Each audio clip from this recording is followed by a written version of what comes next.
So it's been an action-packed week.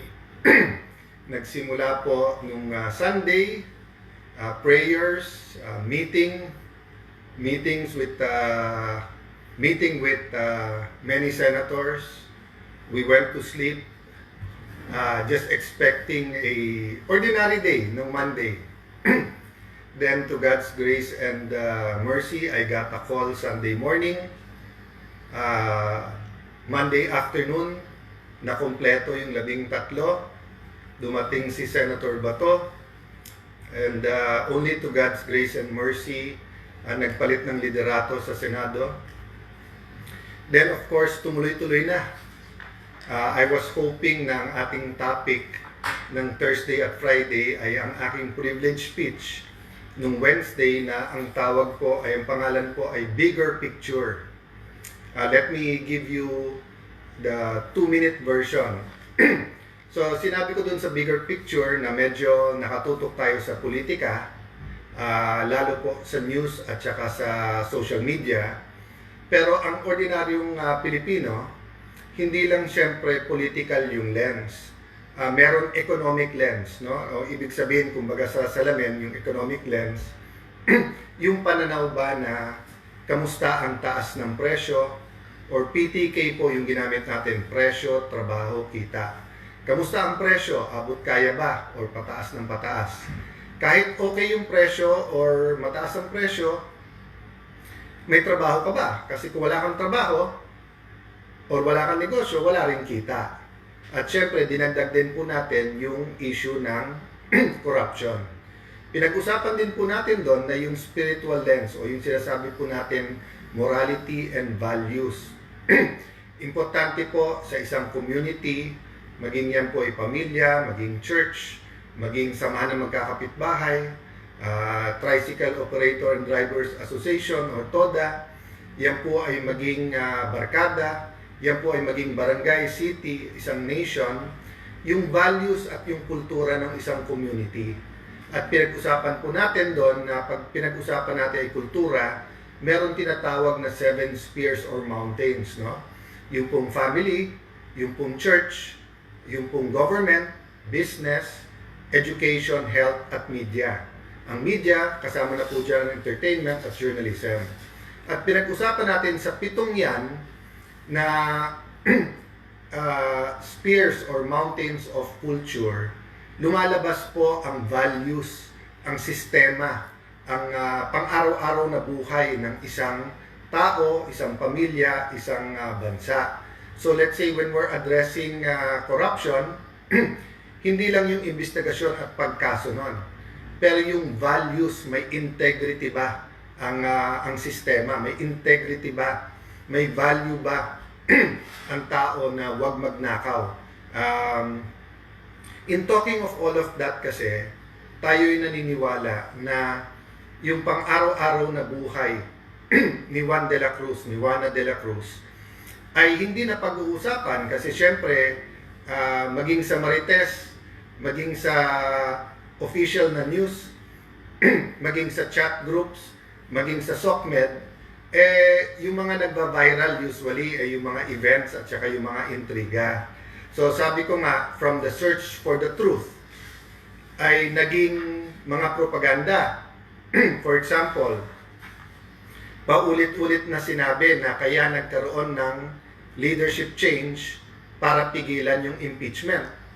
Pero nakita niyo naman po, Wednesday night, nung nakuha natin yung articles of impeachment, kahit na may kaguluhan sa Senate, tinapos po natin. Nung tinanong po ako ng sekretariat, tatapusin po ba natin ang pag-check niyan tonight para bukas masulatan na natin yung House? Nakiusap po ako sa kanila at sabi nila, sir, duty namin to. Despite po yung anxiety at yung trauma na nangyari dun sa barilan sa Senate. The next day, within 24 hours, pinadala na po natin sa House of Representatives, kasama sa sulat na yan, yung order na nasa order of business. Sa Monday, ang articles of impeachment at magko-convene na tayo bilang impeachment court. So ulitin ko lang po clarification number 1. Walang delay.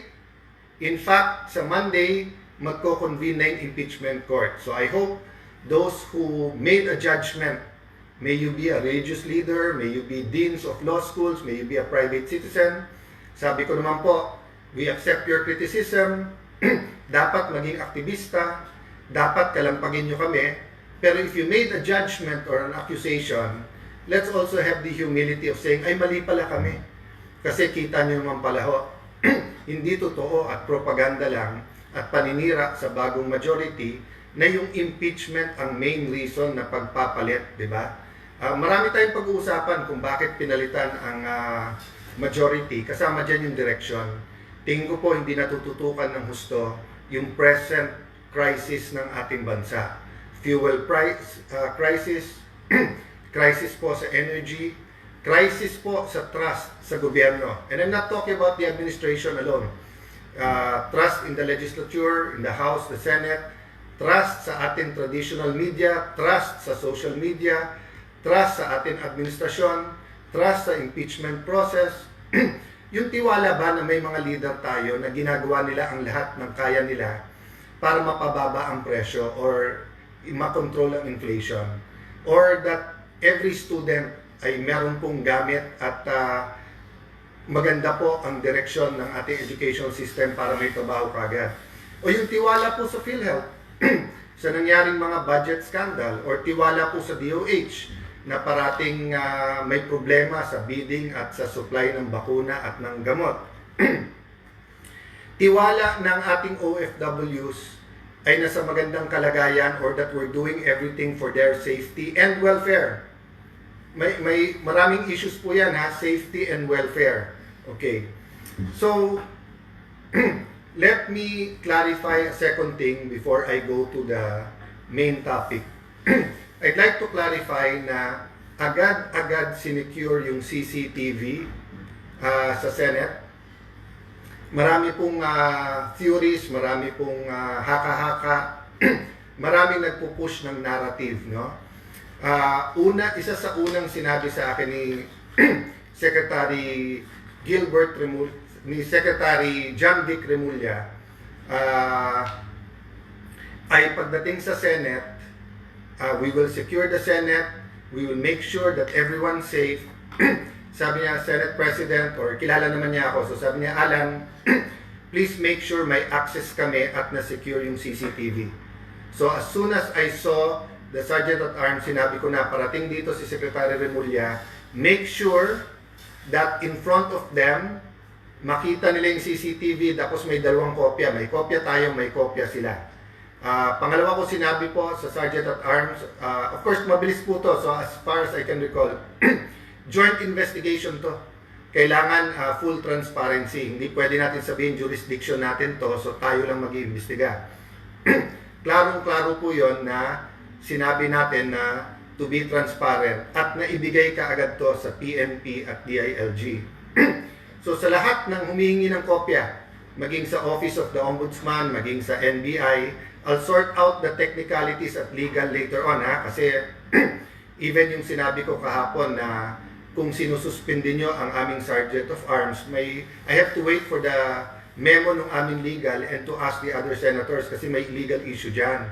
But ang sabi ko, to be fair, tandaan nyo na sa investigasyon, napaka-importante yung impartial. Kung walang credibility yung investigasyon, bali walang investigasyon. So, paano mag-iimbestiga ang NBI kung sila mismo ang iniimbestigahan? Diba? Tandaan nyo po, paulit-ulit sinabi sa amin na wala sila sa aming premises at wala sila sa GSIS. Nangako din ang NBI na bibigyan kami ng kopya ng warrant at hindi naman kami binigyan ng kopya. So, hindi pa namin nakikita yung warrant. So, paano nila sasabihin sa amin na dapat ay dinetain namin si Senator Bato? Even assuming that we had the power to detain him. Number 3, they promised us an investigation dun sa mga nakipaghabulan na agents nila nung Monday. Hanggang ngayon, wala yon. But idadagdag ko lang, yesterday, sinabi po ng DOJ Secretary na alam nila ang pagkilos ng NBI nung Monday at Wednesday. So of course, that's the first time I heard na alam ng DOJ yung pagkilos. Then they announced mag-iimbestiga sila.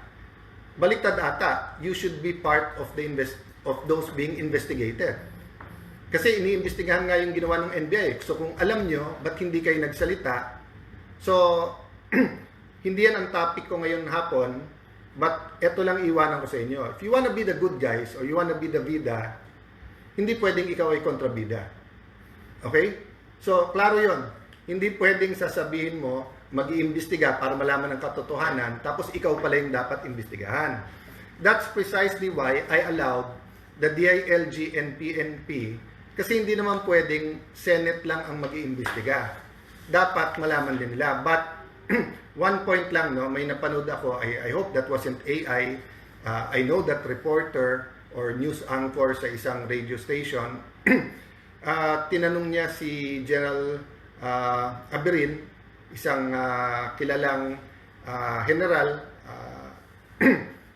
with integrity, na sa labas, tinanong na, Sir, kung ito ay isang residence at may warrant of arrest ka, sigurado, pinasok nyo na yung residence na yon.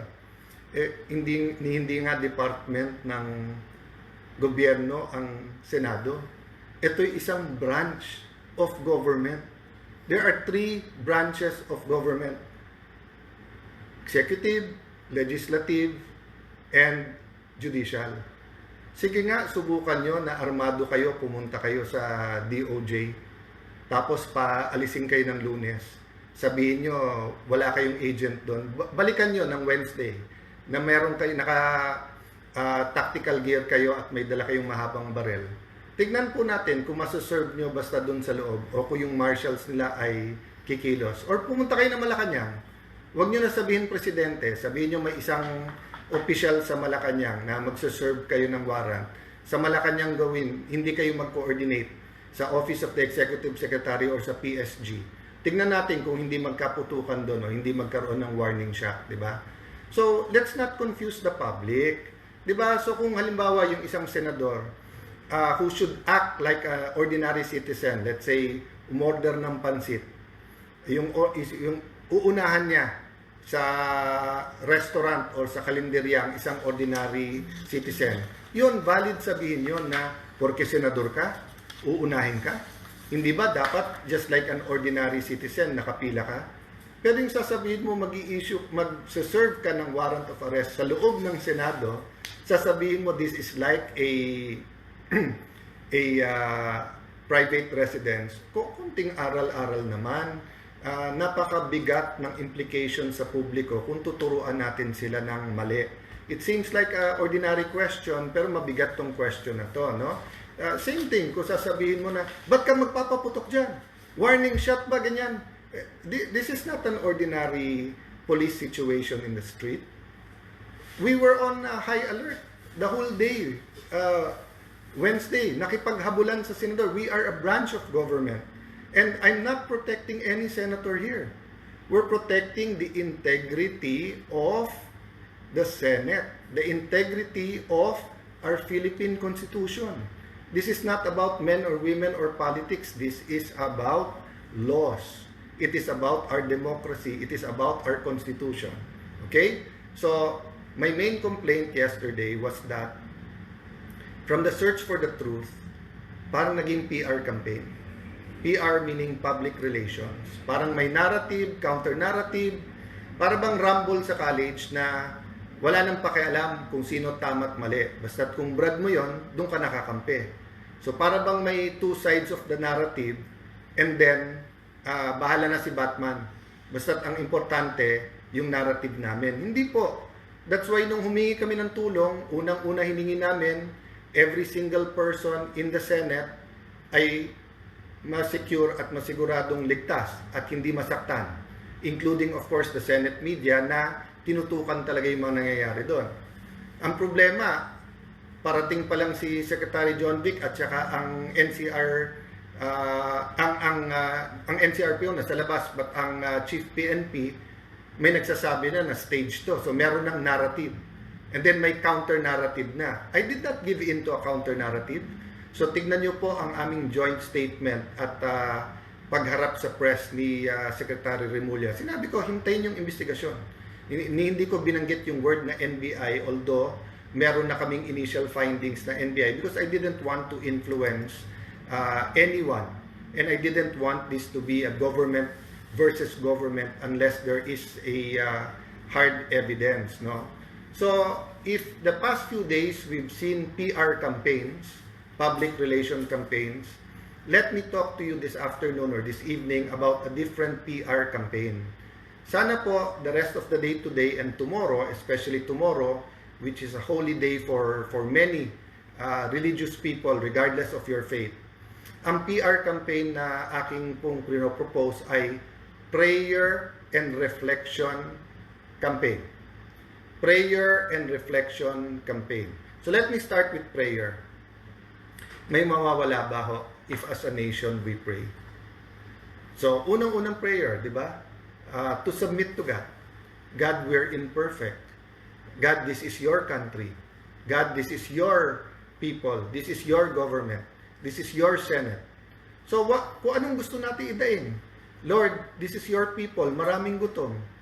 Lord, in a quick 2 months, third month, nung gera sa Middle East between Iran, Israel, and the US, ang laking nagbago sa mga negosyo, sa kabuhayan, sa presyo ng pagkain. Lord, optimistic ang aming future nung una, pero ba't biglang nag-away-away ang gobyerno at ngayon, who's in charge? Diba? I mean, I'm talking from the local level and I'm talking about religious leaders, business leaders, student leaders, leaders in media, leaders in government. Parang ang gulo-gulo. So, one point lang about prayer. Some people believe, and I'm equally guilty of that when you pray, you're talking to God.